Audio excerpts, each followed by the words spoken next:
আরে কে ওটা? আর ও এখানে একা বসে কি করছে? গিয়ে একটু দেখে আসি তো।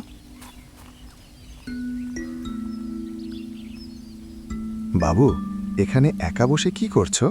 তোমার বাড়ি কোথায়? তুমি কি বাড়ি যাবে না? আর এখানে বসে তুমি কার অপেক্ষা করছো? আমার নাম প্রকাশ। আমি কারো অপেক্ষা করছি না। আমার যাওয়ার মতো জায়গা কোথাও নেই। আমার বাড়ি নেই। এই দুনিয়ায় আমার কেউ নেই। বাড়ি নেই মানে? তোমার বাবা মা আত্মীয় স্বজন কেউ নেই? বাবা মা এক দুর্ঘটনায় মারা গেছে। আর কেউ নেই আমার। আমি এখন কোথায় যাব জানি না। যাদের বাড়িতেই যায় তারাই আমাকে বাড়ি থেকে তাড়িয়ে দেয়। আজ সকাল থেকে কিছু খাই নাই। প্রচুর খিদে পেয়েছে। তুমি এসব কি বলছো বাবা? কেঁদো না। আজ থেকে তোমাকে আর গাছের নিচে একা বসে থাকতে হবে না। আমার একটা বাড়ি আছে, আমার পরিবারে একটা তোমার বয়সে ছেলে আছে, আমার স্ত্রী আছে। তুমি সেখানেই আমাদের সাথে থাকবে, খাবে, পড়াশোনা করবে। তুমি হবে আমার আরেক সন্তান। যাবে আমার সাথে? আপনি কি সত্যি বলছেন? সত্যি আপনি আমাকে তোমার বাড়িতে নিয়ে যাবেন? কিন্তু সবাই তো আমাকে তাড়িয়ে দেয়। সবাই তাড়িয়ে দিলেও আমি দেব না। মানুষের পাশে তো মানুষই দাঁড়ায়। চলো বাবা, আমার হাত ধরো। আজ থেকে তুমি আমার ছোট ছেলে। তোমার খাওয়া দাওয়া, পড়াশোনার সব দায়িত্ব আমার। চলো, আজ থেকে তোমাকে একটা নতুন জীবন দেব। আপনি সত্যি অনেক ভালো মানুষ কাকা।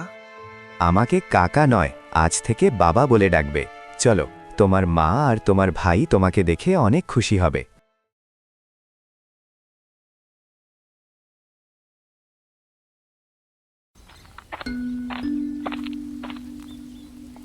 প্রকাশ, প্রকাশ, এই জানোয়ারের বাচ্চা, কথা কি তোর কানে যায় না নাকি? বেলা কত হয়েছে দেখেছিস? এখনো গোয়াল ঘরেই বসে আছিস নাকি? আরও কাজগুলোও তো করতে হবে। তাড়াতাড়ি হাত চালা। যত সব খাচ্ছে আর বেড়াচ্ছে।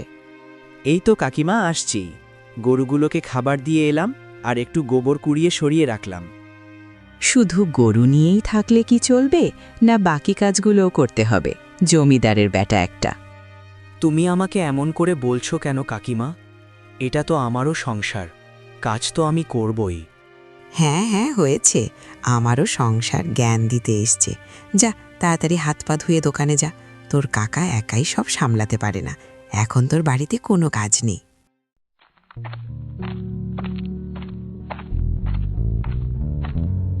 এই যে মা, সকাল সকাল এত চেঁচামেচি শুরু করেছো কেন? আমার ঘুমের একদম এলোপাথারি উঠিয়ে দিলে। কিছু খাবার আছে নাকি? খেতে দাও, প্রচুর খিদে পেয়েছে। খাবার না থাকলে কিছু টাকা দাও, আমি দোকান থেকে খেয়ে আসি। এই তো আমার সোনা ছেলে উঠে গেছে। না বাবা, তোকে কোনো বাইরের খাবার খেতে হবে না। আমি তোর জন্য কালকের মাংস তরকারি রেখে দিয়েছি।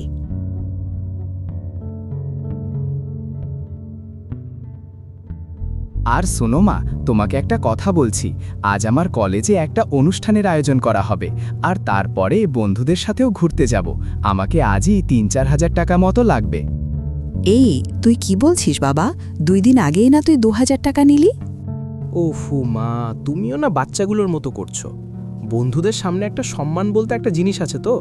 ওদের সবার দামি দামি মোবাইল ফোন, সবার বড় বড় বাইক, আর আমার? দাও না মা, একটু বাবার কাছ থেকে চেয়ে দাও।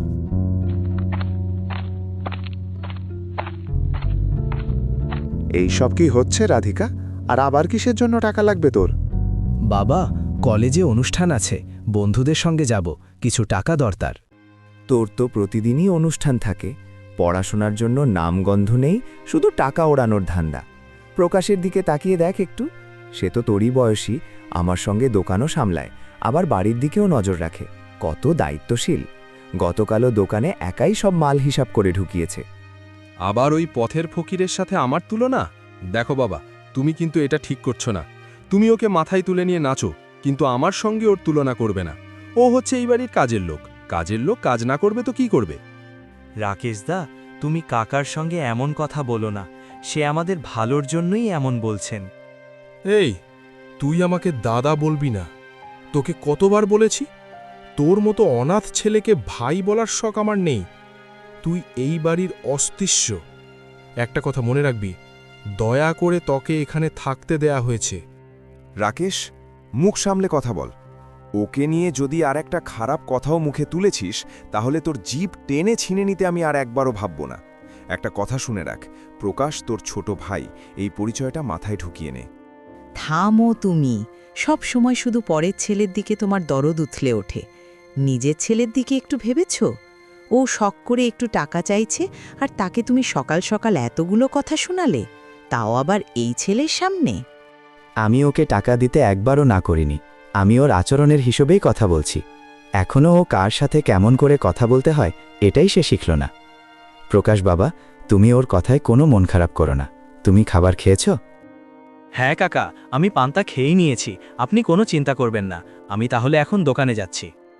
ঠিক আছে, যাও তাহলে, আমি আসছি একটু পর। দেখলে মা, বাবা আমাকে ওর সামনে কেমন অপমান করল। আমি এই বাড়িতে আর এক মুহূর্তও থাকব না।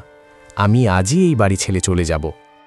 তোর যেখানে ইচ্ছা যা, কিন্তু আমার বাড়িতে থাকতে হলে মানুষের মতো থাকতে হবে। অমানুষের মতো আচরণ আমি সহ্য করতে পারবো না।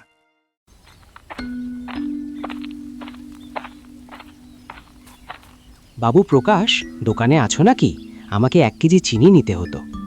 আরে প্রফুল্ল কাকা, বসেন, এখুনি দিচ্ছি। বাড়িতে সবাই ভালো আছে তো? হ্যাঁ বাবা, উপরওয়ালা কৃপায় সবাই ভালো আছে। তোমার কাকা কোথায়? তাকে দোকানে দেখছি না যে। কাকা এই তো বাড়িতে গেলেন খাবার খেতে, আমি দোকানে একাই আছি। বলুন, আর কি লাগবে? না বাবা, আমার আর কিছু লাগবে না। সত্যি প্রকাশ, তোমার মতো ছেলে হয় না। সত্যি দয়ালদা কত ভাগ্যবান যে তোমার মতো ছেলে পেয়েছে। কি সুন্দর দোকান সামলাও, সবার সঙ্গে ভালো ব্যবহার রাখো। আর ওই রাকেশটা শুধু সারাদিন টয় টয় করে ঘুরে বেড়ায় আর বাপের টাকা ধ্বংস করে। খুব বাজে হয়ে গেছে একদম ছেলেটা। না কাকা, এমনটা বলবেন না। সে আমার বড় ভাই, হয়তো কিছুদিন পর সব ঠিক হয়ে যাবে। সে দায়িত্ব নিতে শিখবে। উপরওয়ালা তোমার প্রত্যেক কথাই যেন বাস্তবে রূপ দে বাবা। ঠিক আছে, আমি তাহলে আসলাম। নিজের খেয়াল রাখো।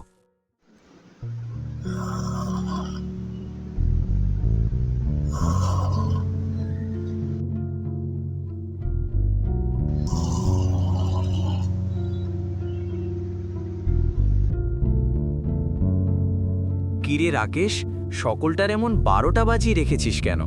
কাকা আবার কিছু বলেছে নাকি? আর বলিস না রে ভাই, বাড়িতে আর এক মুহূর্ত শান্তি নেই।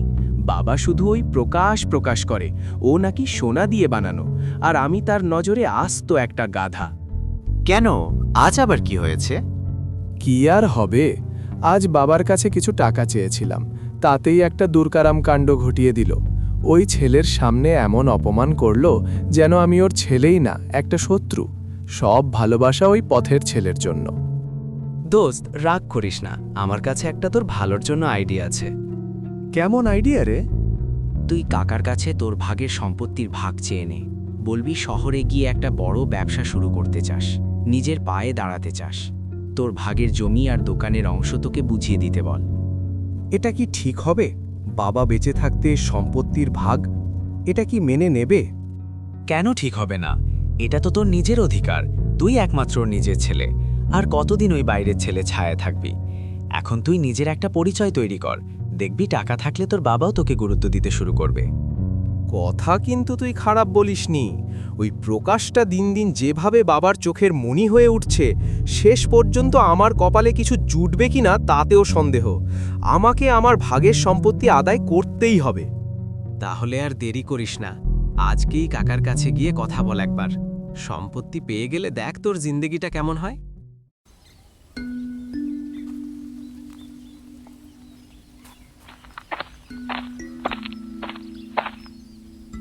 বাবা, তোমার সাথে আমি কিছু জরুরি কথা বলতে চাই। হ্যাঁ বল, কি বলবি?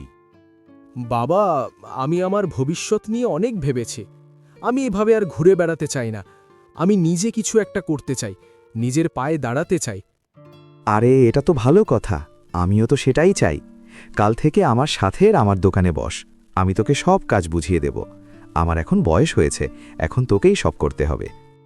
না, আমি তোমার ওই মুদির দোকানে সারা জীবন কাটাতে পারবো না। আমার স্বপ্ন অনেক বড়। আমি শহরে গিয়ে একটা ব্যবসা শুরু করতে চাই। শহরের ব্যবসা? কিসের আবার ব্যবসা? তার জন্য তো অনেক টাকা লাগবে। এত টাকা আমি কোথায় পাবো? কোথায় পাবে মানে? তোমার যেসব জমি জমা দোকানপাট আছে সেসব তো অর্ধেক অংশ আমার। তুমি আমার ভাগের অংশ আমাকে দিয়ে দাও, আমি সেগুলো বিক্রি করে আমার ব্যবসার টাকা জোগাড় করব। এসব কি বলছিস তুই? আমি বেঁচে থাকতে আমার সম্পত্তির ভাগ? তোর কি মাথা খারাপ হয়ে গেছে? আমি এত সব যা কিছু করেছি সে সবগুলোই তো তোদের দুই ভাইয়ের জন্যই করেছি। আমার পরে তো সবই তোদের হবে, তাহলে তোদের কেন এত তাড়া? তোমার ছেলে তো ভুল কিছু বলেনি, ও তো ঠিকই বলেছে। ও নিজের পায়ে দাঁড়াতে চায়, এটা তো ভালো কথা। ওর যেটা অংশ সেটার ওকে দিয়ে দাও, ছেলেটা নিজের মতো করে জীবন সাজাক। তুমি একদম চুপ করো তো। তুমিও মাথাটা খাচ্ছ। তুমি বুঝতেই পারছো না ও কোনো ব্যবসার জন্য টাকা চায় না, শুধু টাকা চায় যা পেলে সে দুদিনে খেয়ে উড়িয়ে দেবে। ওর কাছে যোগ্যতা আর দায়িত্ব এটার মধ্যে কোনোটাই নেই। তাহলে তুমি পরিষ্কারভাবে বলে দিচ্ছ যে আমার ভাগের সম্পত্তি আমাকে দেবে না। তুমি চাও আমি সব সময় তোমার গোলাম হয়ে থাকি, আর ওই বাইরের ছেলে এসে এই বাড়ির মালিক হয়ে বসুক। প্রকাশের কথা এইখানে আসছে কেন? ও নিজের পরিশ্রমের জন্য এই জায়গায় পৌঁছেছে, এই সম্পত্তির পেছনে নিজের রক্ত জল করেছে। আর তুই কি করেছিস? শুধু আমার টাকা ধ্বংস করা ছাড়া আর কিছু করিসনি। আমি তোমার নিজের রক্তের ছেলে। শুরু থেকেই এই সম্পত্তির প্রথম অধিকারী আমি, আর ও একটা রাস্তার ছেলে। তুমি দয়া করে ওকে এই বাড়িতে আশ্রয় দিয়েছ। আজ তুমি যদি আমায় আমার সম্পত্তির অংশ না দাও, তাহলে বুঝে নেব যে আমার এই বাড়িতে কোনো জায়গা নেই। কি?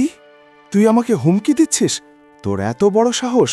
এত বড় হয়েছিস তুই যে নিজের বাপকে হুমকি দিচ্ছিস? আমি বেঁচে থাকতে একটা টাকাও তুই পাবি না। যা, বেরিয়ে যা আমার বাড়ি থেকে। তোর মতো লোভী কুলাঙ্কার ছেলে থাকার চেয়ে না থাকায় ভালো। তুই এখনই চলে যা এখান থেকে। তুমি কি বলছো এইসব?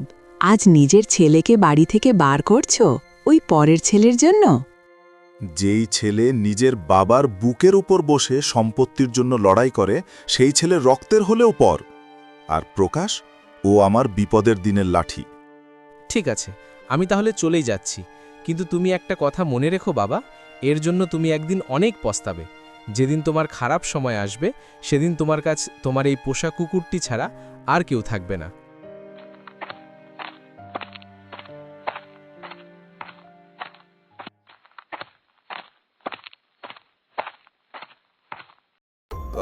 আমার বুকটা এমন ব্যথা করছে কেন?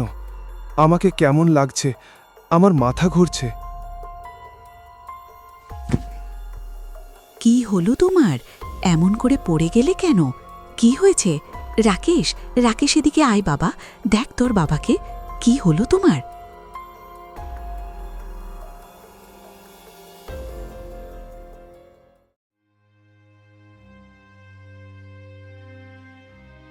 দেখুন, ওনার বেশি টেনশনের আর মানসিক চাপের কারণে হার্ট অ্যাটাক হয়েছে। আমরা আমাদের অপ্রাণ চেষ্টা করছি। আপাতত 24 ঘন্টা না হলে কিছু বলা যাচ্ছে না। আর হ্যাঁ, ওনাকে কোনো মতেই মানসিক চাপ দেয়া যাবে না, কোনো বিষয়ে চিন্তা দেয়া যাবে না। ডাক্তার সাহেব, আমার স্বামী ভালো হয়ে যাবে তো? ডাক্তার সাহেব, আপনি ওনাকে বাঁচান। ডাক্তার সাহেব, যে করেই হোক ওনাকে বাঁচান। আমরা সবাই আপ্রাণ চেষ্টা চালাচ্ছি। দয়া করে ধৈর্য ধরুন আর ওনার দিকে খেয়াল রাখুন।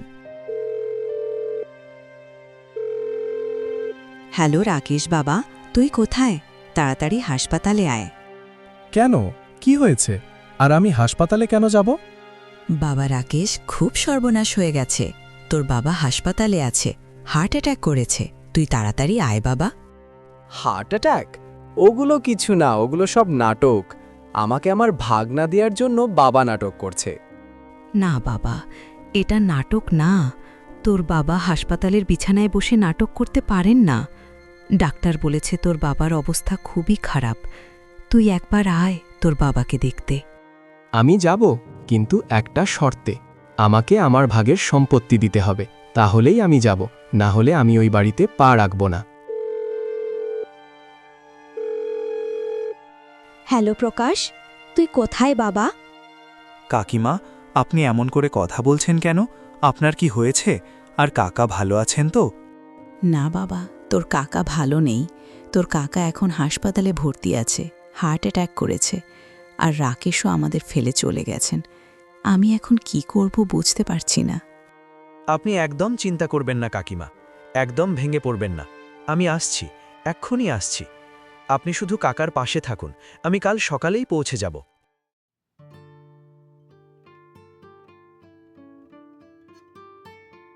কাকা এখন একটু ভালো লাগছে? একটু শরবত বানাবো, খাবেন? তুই এসে গেছিস বাবা। আমি তোকে খবর দিতে না করেছিলাম। এত বড় কাজ ফেলে তুই চলে এলি? কাকা, কাজ করার জন্য পুরো জীবনটাই রয়েছে, কিন্তু আপনার কিছু হয়ে গেলে আমি এই জীবন নিয়ে কি করব? আপনিই তো আমাকে নতুন জীবন দিয়েছেন। আর রাকেশ, ও কি একবারও ফোন করেছিল বা দেখতে এসেছিল? কাকা, আপনি এখন এসব নিয়ে একদম চিন্তা করবেন না তো। আগে পুরোপুরি সুস্থ হয়ে উঠুন। রাকেশদা হয়তো রাগের মাথায় এমনটা করেছে। রাগ কমলে ঠিক ফিরে আসবে। না, ও আর কখনোই ফিরবে না। ওর চোখে আমি শুধু লোভ দেখেছি, ভালোবাসা নয়। কে আমার আসল ছেলে তা আমি চিনে গেছি। বাবা প্রকাশ, তুই আমাকে ক্ষমা করে দে। আমি সারা জীবন তোকে ভুল ভেবেছি, পর ভেবে তোকে দূরে সরিয়ে দিয়েছি। আর আমার নিজের রক্তের ছেলে রাকেশ, যার জন্যে আমি তোর সঙ্গে এমন ব্যবহার করেছি, সেই আজকে আমাদের এই অবস্থায় ফেলে রেখে চলে গেল। আপনি কি বলছেন কাকিমা? আপনারা আমার মা বাবা, আপনারা আমার গুরুজন। আমাকে শাসন করার আপনাদের অধিকার আছে। আপনারা আমাকে ক্ষমা করবেন। আমি হয়তো আপনাদের মতো হতে পারিনি। তুই আমাদের ছেলের চেয়েও বেশি বাবা। তুই আমাদের বেঁচে থাকার একমাত্র ভরসা। আর শোন, আমি একটা সিদ্ধান্ত নিয়েছি। আমি উকিলকে খবর দিয়েছি, সে আসবে কাল সকালেই। কেন কাকা, আমাদের বাড়িতে উকিল কেন? আমি আমার সব জমি জমা, ঘর বাড়ি, দোকানপাট সব তোর নামে লিখে দিতে চাই। না কাকা, এটা আপনি করতে পারেন না। আমি এই সম্পত্তির জন্য আপনার সেবা করছি না। আপনি শুধু সুস্থ হয়ে আমাদের মাঝে সাপোর্ট হয়ে থাকুন, এটাই আমার সবচেয়ে বড় সম্পত্তি। তাছাড়া আমি আর কিছু চাই না। আমি জানি বাবা, আমি ভালো করেই জানি যে তুই কতটা নিঃস্বার্থ, কিন্তু এটাই আমার সিদ্ধান্ত যে এই সম্পত্তির অধিকারী, যে এই সম্পত্তিকে দেখতে পারবে, সেই এই সম্পত্তিকে পাওয়া উচিত। আমি আমার সারা জীবনের অর্জন ওই রাকেশের হাতে তুলে দিয়ে নষ্ট করতে চাই না। এই সিদ্ধান্তে তুমিও না করবে না আশা করি। না, আমি কোনো অমত করব না। তুমি যা করবে একদম ঠিক করবে। প্রকাশে এই সব কিছুর যোগ্য।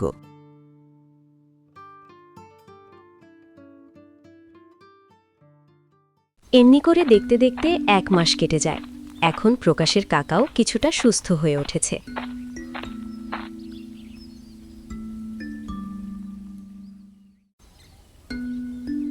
মা, ও মা, কোথায় তুমি? বাইরে এসে দেখো, আমি এসেছি।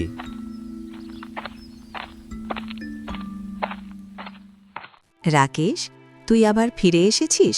কোন মুখে এলি তুই এই বাড়িতে? মা, আমি সব জেনেছি। বাবা নাকি আমাদের সব সম্পত্তি ওই প্রকাশের নামে লিখে দিয়েছে। এটা কি সত্যি? হ্যাঁ, একদম সত্যি। আর তোর বাবা একদম সঠিক কাজ করেছে।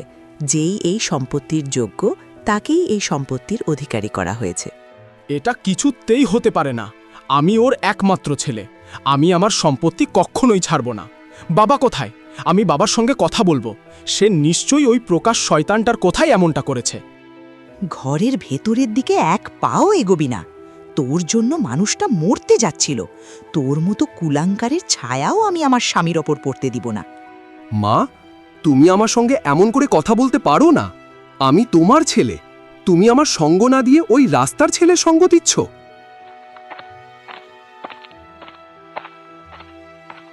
রাকেশদা, কেমন আছো? ভেতরে এসো। কাকা এখন আগের চেয়ে সুস্থ হয়ে উঠছেন। তুমি এসেছো দেখে কাকা অনেক খুশি হবেন। চুপ কর বেঈমান! তুই একটা বেঈমান। তুই আমার বাবাকে ভুল বুঝিয়ে সব হাতিয়ে নিয়েছিস। সম্পত্তির লোভী আমি তোকে খুন করে ফেলবো। তোকে ছাড়বো না আমি।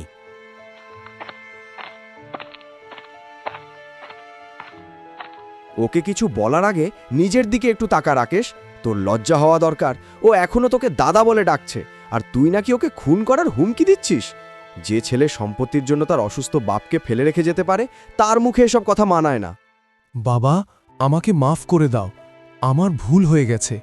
আমি শয়তানের কথা শুনে অন্ধ হয়ে গেছিলাম। তুমি ওই দলিলটা বাতিল করে দাও বাবা।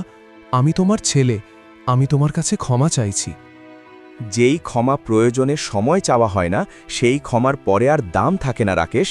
আমি সিদ্ধান্ত নিয়েই ফেলেছি, আর এটা আর বদলাবে না। প্রকাশেই আমাদের ছেলে, আর সেই আমার সম্পত্তির অধিকারী। মা, তুমি তো কিছু একটা বলো। তুমি তো বাবাকে একটু বোঝাও। তুমি তো আমার মা। আমি একটা জিনিস খুব ভালোভাবে বুঝেছি রাকেশ, শুধু রক্তের হলেই ছেলে হওয়া যায় না। প্রকাশ আমার রক্তের না, কিন্তু তবু আজ আমার ছেলে, আর তুই আমার গর্বের। কিন্তু এটাই সবচেয়ে বড় লজ্জার, আজ থেকে তোর আর আমার সব সম্পর্ক শেষ। মা, এমনটা করো না মা। খবরদার, আমাকে মা বলে ডাকবি না। এক্ষুনি বেরিয়ে যাই বাড়ি থেকে, তোর আর যেন আমি কখনো মুখ না দেখি। যা। রাকেশ অপমানিত হয়ে মাথা নিচু করে বাড়ি থেকে বেরিয়ে যায়। এখন সে এটাও জানে না যে সে কোথায় যাবে। দেখলে তো প্রকাশ, রক্তের সম্পর্ক কেমন বেইমানি করল। বাবা, আজ আমি বুঝেছি, রক্তের নয়, ভালোবাসার সম্পর্কই আসল। তুই আমাদের সত্যিকারের ছেলে। আমি সারা জীবন আপনাদের পাশে থাকব, আপনাদের সেবা করব। আমাদের এই পরিবারকে আর কখনোই ভাঙতে পারবে না। লোভ আর অহংকার মানুষের সম্পর্ক ধ্বংস করে দেয়, আর সরল মন মানুষকে শক্ত করে তোলে। ভিডিওটি দেখে কেমন লাগলো তা অবশ্যই কমেন্ট করে জানাবেন, আর চ্যানেলে নতুন হয়ে থাকলে চ্যানেলটি সাবস্ক্রাইব করুন, যেন নতুন ভিডিও সবার আগে আপনার কাছে পৌঁছায়। ভিডিও ভালো লাগলে একটা লাইক করতে ভুলবেন না। দেখা হচ্ছে নতুন কোনো ভিডিওতে। ততক্ষণে ভালো থাকুন, সুস্থ থাকুন। ধন্যবাদ।